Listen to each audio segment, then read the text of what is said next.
আজকে চলে গিয়েছিলাম বাতু কেভস, যেখানে অনেক টুরিস্টের ভিড় ছিল। বলা যায় মালয়েশিয়াতে যেসব ঘোরা জায়গা আছে, মানে টুরিস্ট স্পট গুলো আছে, তার মধ্যে এটা একটা অন্যতম স্পট। আজকে সারাদিন আমার কিভাবে কেটেছে, কোথায় কোথায় ঘুরেছি, কি কি খেয়েছি, সবকিছু শেয়ার করবো আপনাদের সাথে। আসসালামু আলাইকুম, সবাই কেমন আছেন? আশা করি ভালো আছেন। আলহামদুলিল্লাহ, আমি অনেক ভালো আছি। সকালবেলা ঘুম থেকে উঠে শাওয়ার নিয়ে একটা ছোট্ট ব্রেড খেয়ে আজকে সকালটা শুরু করলাম। রেডি হয়ে চলে গেলাম আমার অ্যাপার্টমেন্টের নিচে। এখানেই একটা খাবারের দোকান ছিল, এখানেই আমরা কিছু খাবার অর্ডার করেছিলাম। আমরা মানে এখানে কিছু ভাইয়ারা আসছেন আমার সাথে দেখা করার জন্য, তাদের বাসা রানীনগরে এবং আবাদ পুকুরের দিকে। ভাবলাম আমরা একবারে লাঞ্চ করে ঘুরতে বের হয়। আর পিছনে দেখছেন না, এটাই হচ্ছে আমার থাকার জায়গা। কেউ খেয়েছে নুডলস আর কেউ খেয়েছে ফ্রাইড রাইস। আমি রাইসই খেয়ে বের হয়ে গেলাম বাতু কেভসের উদ্দেশ্যে। দেখেন রোডগুলো এত বেশি সুন্দর, মনে হচ্ছিল একদম ঝকঝক করছে রোডগুলো, তাই না? মোটামুটি 40 মিনিটস লেগেছে আমাদের বাতু কেভস পৌঁছাতে। এখন চলেন আপনাদের দেখিয়ে দিই ভিতরে কি আছে বাতু কেভসের।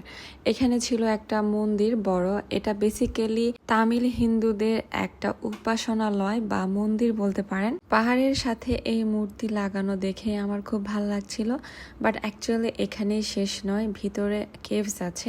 সেটাই আসলে এখানকার মূল দর্শনীয় স্থান, আর সেটা দেখার জন্য আমি হাঁটছিলাম সামনের দিকে। আমি হয়তোবা ভিডিওতে এভাবে বিশ্লেষণ করতে পারছি না জায়গাটা এত বেশি সুন্দর। এই জায়গাটার বিশেষত্ব হচ্ছে পাহাড়। এই পাহাড়টা না থাকলে এই জায়গাটা এত বেশি সুন্দর লাগতো না। আর আপনারা শুনলে অবাক হবেন যে এই যে বাতু কেভস, মানে এই গুহাটা প্রায় 40 কোটি বছর আগে সৃষ্টি হয়েছিল। আর এই গুহার মধ্যেই কিন্তু তাদের একটা তীর্থস্থান আছে, মানে তামিল হিন্দুরা যারা আছেন তারাই কিন্তু এখানে সবাই পূজা বা ঘুরতে আসেন।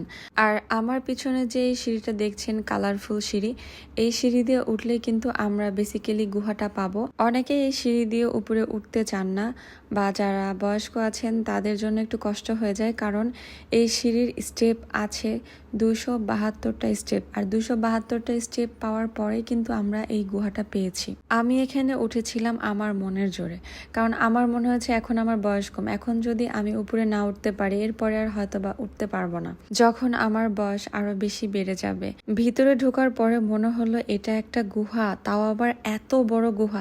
চারিদিকটা দেখতেই মনে হচ্ছে একটু রহস্যময় না? এখানে নাকি অনেক তামিল মুভি সহ ইন্ডিয়ান বাংলা মুভিরও শুটিং হয়েছে। অ্যাকচুয়ালি শুটিং করার মতোই জায়গা।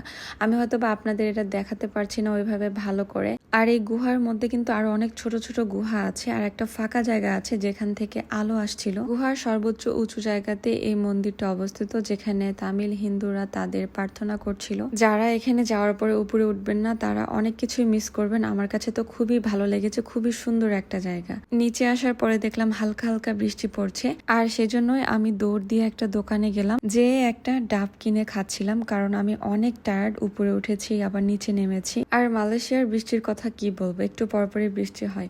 আমি ওয়েদারে দেখলাম যে ভোর 4টা পর্যন্ত বৃষ্টি হবে, আর সেই জন্য একটা রেইনকোট কিনে নিলাম, যেটা ওয়ান টাইম ইউজ করতে পারবো। কারণ আমার এখান থেকে শুধু রোড পর্যন্ত গেলেই হবে, তারপরে আমি একটা উবার কল করব বা ট্রেনে উঠবো। আর রেইনকোটটা পরার পরে আমাকে এত বেশি সুন্দর লাগছিল, আমি নিজের প্রেমে পড়ে গিয়েছিলাম। মানে রেইনকোটের যে কালার, ওটা আমাকে অনেক বেশি সুইট করেছে। অনেকক্ষণ ধরে গ্র্যাব, বোল্ট অনেক কিছুই ট্রাই করেছি, একটা গাড়িও পাচ্ছিলাম না আশেপাশে। 30 মিনিটস ওয়েট করার পরে এখানে দেখলাম একটা ট্রেন আছে, মানে মেট্রো করে আমি চলে আসছিলাম কুয়ালালামপুর স্টেশনে, যেখান থেকে আমি সব ট্রেন বা সব উবারই পাবো। তো ওখান থেকে আমি উবার করি, ভাইয়াদের বিদায় দিই, আর আসার সময় একটা ম্যাগি নুডলস নিয়ে আসি, যেটাকে বলে ম্যাগি গড়ি, মানে ফ্রাই নুডলস। সো এটাই আমি রাতের ডিনার হিসাবে খেয়েছি, কারণ দুপুরে যেহেতু ভাত খেয়েছিলাম। তো আজকের ভিডিও আমার এই পর্যন্ত, দেখা হবে নেক্সট কোনো ভিডিওতে। সে পর্যন্ত সবাই ভালো থাকবেন। আল্লাহ হাফিজ।